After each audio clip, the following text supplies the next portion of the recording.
Hey, 7th grade, this is your math video for Thursday, April the 2nd. We are reviewing for test 14, which is tomorrow. So I have all the information basically that you need to know for the tests over here, and we will go through each one and talk a little bit about and make sure we know what is going on. We are going to start first with a circle. Circle graph chart. All right, and I'm going to move the camera a little closer so that you can read the circle graph for sure, and we're going to figure out the percents and degrees of this chart.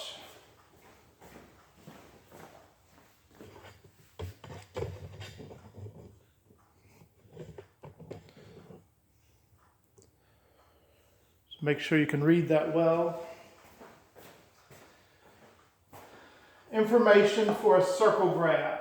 Okay, eventually, probably very soon, you will be making circle graphs using this kind of information. Okay, but you need to be able to figure the percent and the degrees. You need percent and degrees to make a circle graph then. Right, so you have these parts. I just numbered them 1, 2, and 3. I didn't have room to put what they are. It doesn't matter at this point. All right, you have your line totals. For the line totals, you simply add up what you have here. This would be 500. What is the total of percent? When you have everything, you have what? Well, this is always 100%. And the total amount of degrees in a circle, always 360. All right, now the rest of this, use proportions to figure it out, okay?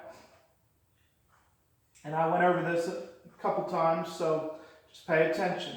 If you want to figure out C, let's say we're figuring out C, the percent of C.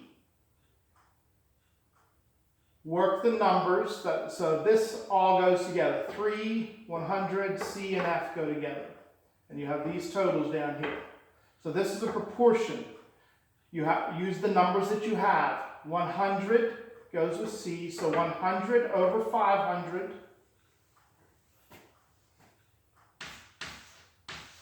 over 500 equals your missing number, C over 100.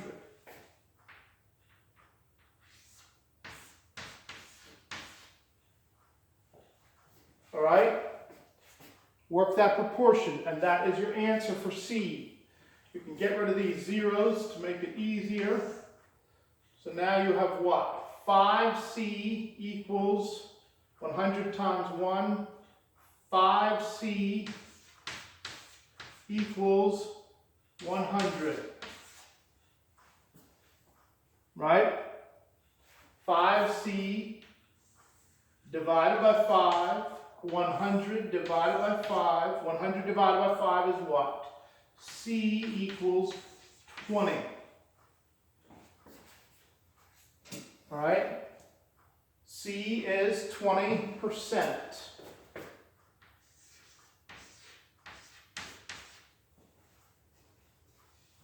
Okay, this is not complicated. You have the numbers here.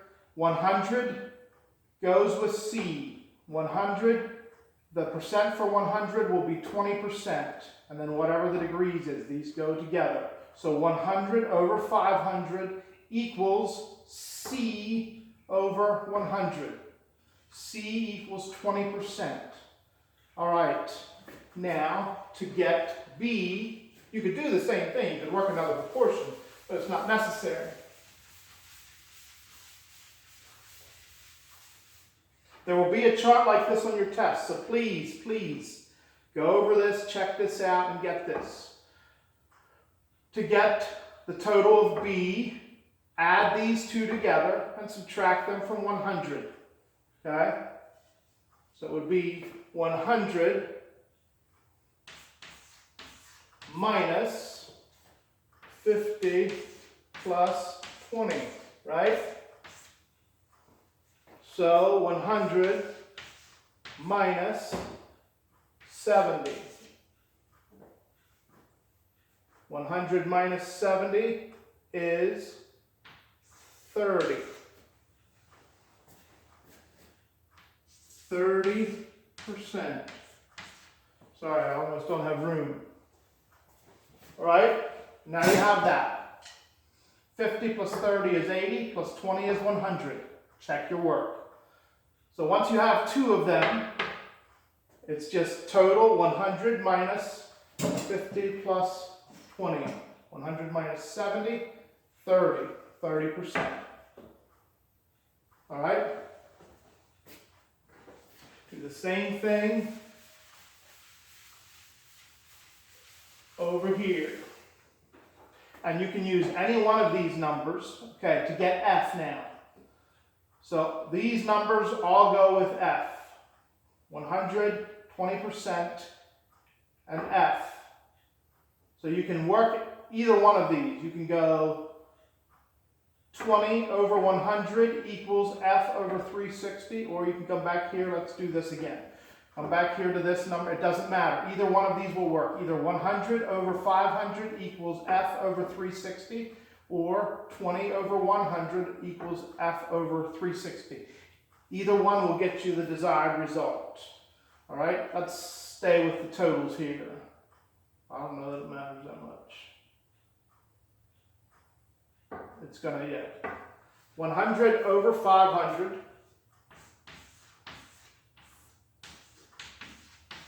equals F over 360.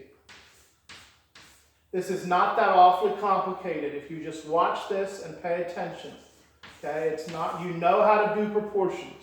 So if you pay attention to the numbers that go together, 100 goes with F. All right? 500 goes with 360. 100 over 500 equals F over 360. Now do the math again. Cross that out.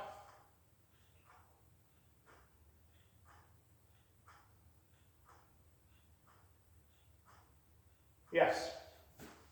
I was just stopping to think, make sure this all comes out evenly, but yes, this is right. So now we have 5F equals 360 times 1, 360. Right?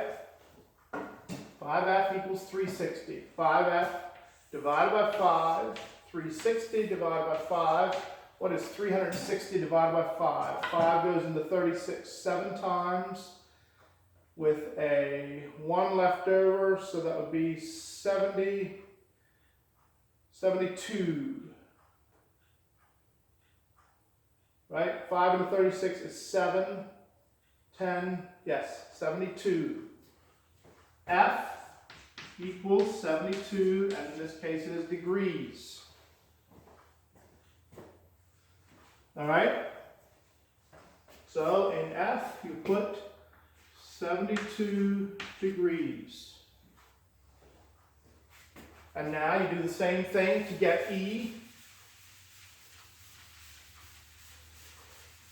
Now you have your total, 360 minus 180 plus 72. So that would be 360 minus, what's 180 plus 72? 252, is that right?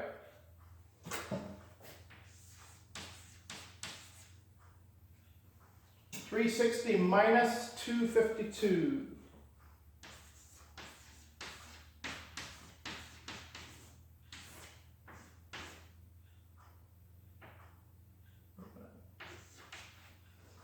Eight, 0, 1. 108 degrees. Add that up. 8 plus 2, 10. Carry the 1. 8, 9 plus 7 is 16. Carry the 1. 360 degrees. All right? If you're still confused, look at this video again and again. This is what you do to solve the numbers. Use a proportion to get one of them, 100 over 500 equals C over 100. And then add the 2 that you have, subtract from 100, and you got it. I'm not going to say anymore. Go back over the video, check it out. All right, get rid of this. Talk about a few other things.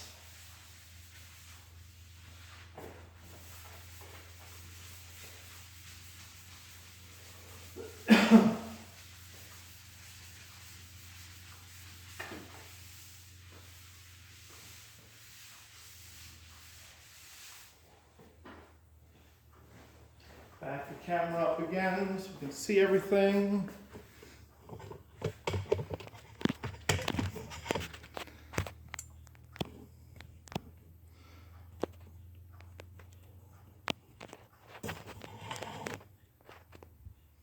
All right.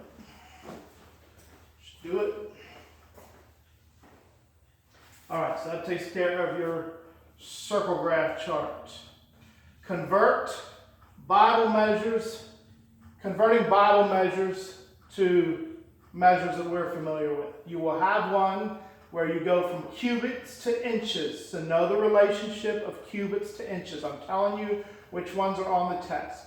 Cubits to inches and furlongs to miles are the 2 that you will need to do. So know how to convert cubits to inches. They'll say so many cubits equals how many inches. So many furlongs equals how many miles. Metric to English. Check this out. I did not make this clear in lesson 132. Metric to English. There are 2 columns in lesson 132. The one is metric to English, and the other one is English to metric. All right? So if you have metric to English, which is kilograms to pounds, you will look in the first column and work those numbers. Okay? If it is English to metric, you will look in the second column to make it make sense. I noticed some of you made some mistakes in there. I forget, it was, on one of your assignments. But look at lesson 132. There are 2 columns. The first column says metric to English. So if your metric is first, metric kilograms to pounds, you look in that first one. Again, these are the ones you're going to have to do. Ounces to grams and kilograms to pounds. The ounces to grams, you will look in the second column at those numbers and figure out what's going on. So check that out. Okay? If you don't check that out, you probably will not remember that. You may not use your books on this test. So check that out. 2 columns that you look at there. Information from a chart. Okay? Just follow the directions on that. Some of you were not filling that in well. Just follow the directions. You'll have a chart and all the information. Just make sure you're looking in the right columns at the right prices and things like that. Bible times, biblical times. So if it says, 5th hour, know what that is talking about. Know the time. Put your AMs and PMs. That lesson is, just want to check that out. Where's it at? So I was thinking it tells you how to figure it. There is a chart. So you're supposed to add 6 hours. Add 6 hours. Look at lesson 135. The second page of 135 gives you how to figure it out if you don't have it memorized. Lesson 135. All right?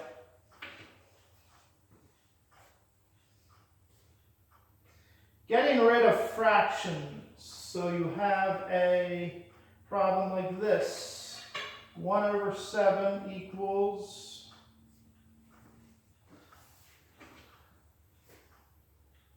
1 over 7. Gotta give myself a little more room. 1 over 7x equals 3 times 1 2/7.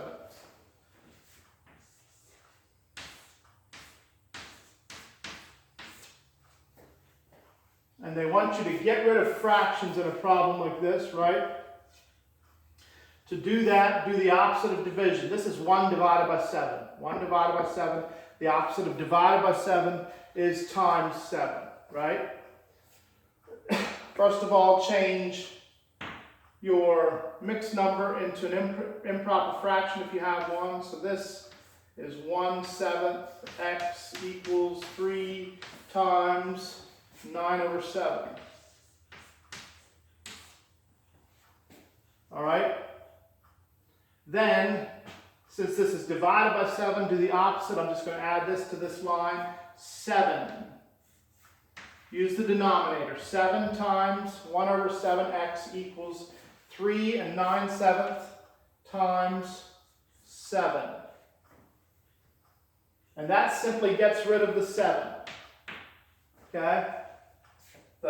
This is divided by 7 times 7. Now we have no more 7s left. So we simply have x, where x will equal 3 times 9.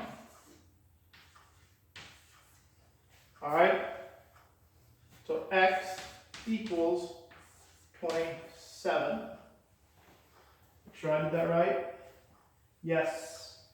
Okay? 1/7x equals 3 1/2.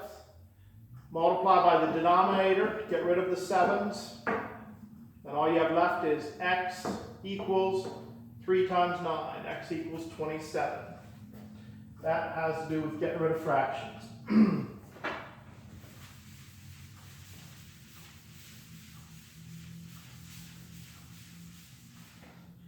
Get familiar with the language of, excuse me, signed numbers. Know that if it says you gain or you increase, gain, increase, above 0, whatever, has to do with positive. You're going up, you're adding, right? Decrease, lose,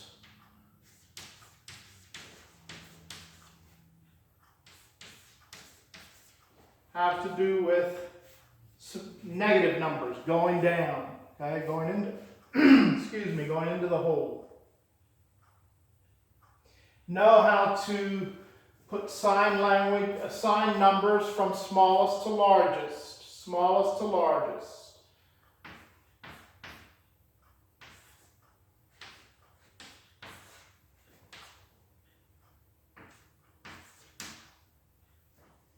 All right, if you would put those smallest to largest, the largest negative you have, right? The largest negative you have is the smallest number, smallest to largest. S to L, smallest to largest. Negative 11 is your smallest number. Your next one, you have negative 5, 0, and 2. Okay? Please include signs on these answers. Whenever you're working with sign numbers, put positive 5, negative 11, whatever, put the sign with it.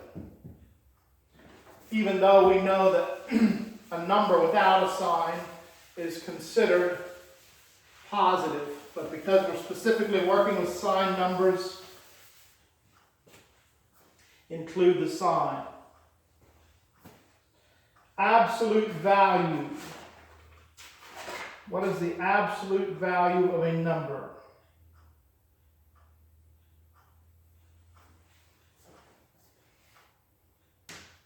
Absolute value of a number.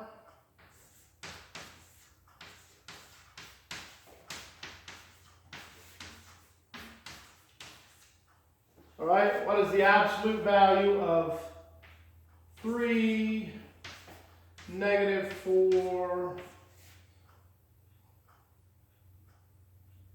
negative 3, negative 11, and 5.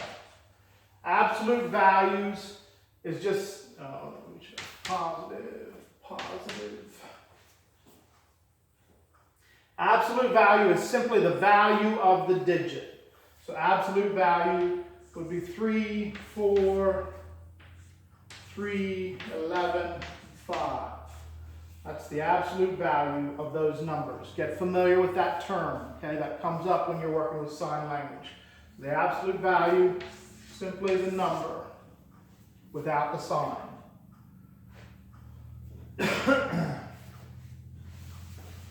And one other thing you should be aware of.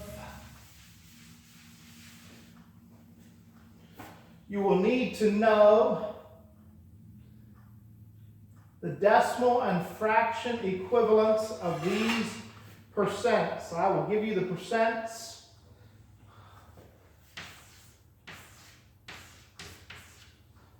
%. What else? 16 2/3 and 12 1/2.